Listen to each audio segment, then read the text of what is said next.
محترمہ سومیہ صاحبہ کراچی، السلام علیکم۔ ہم آپ کے ممنون ہیں کہ آپ نے ہماری ویب سائٹ پر یاد فرمایا، آپ کا سوال موصول ہوا، ہمیں 2 عدد آپ کے سوال موصول ہوئے، جواب حاضر۔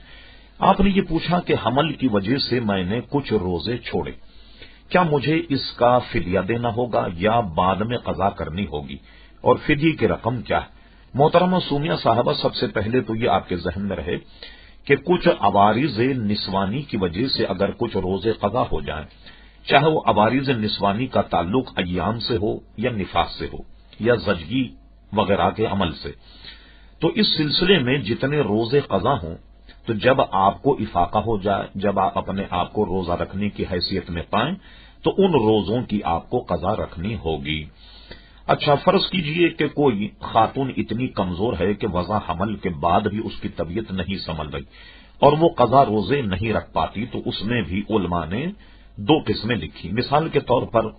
اگر آپ کے روزہ قضا ہو گئے اور آپ بھوک یا پیاس کو برداشت نہیں کر پاتی، اور اگر یہ روزے آپ سردیوں میں رکھ سکیں تو آپ ان کی قضا سردیوں میں کیجئے، کہ گرمی میں روزے کا رکھنا ظاہر ہے کہ ایک کمزور کے لیے بڑا مشکل کام۔ اور اگر آپ اتنی کمزور ہیں کہ وہ روزے نہیں رکھ سکتی، تو ایسی صورت میں آپ کو جتنے روزے اس حمل کے دوران آپ کے چھوٹے ہیں، ان کی آپ کو قضا اگر نہ کر پائیں تو ان کا فدیہ دینا ہوگا۔ فدیہ کا معنی یہ ہوگا کہ ایک روزے کا عوض 2.25 سیر آٹے کی قیمت کسی ایسے شخص کو آپ دے دیں جو زکوٰۃ اور خیرات کا مستحق ہو، یہ روزے کا فدیہ۔ ہر چند کے فدیہ آپ دے دیں اور اس طریقے سے گناہ سے بچ جائیں گی،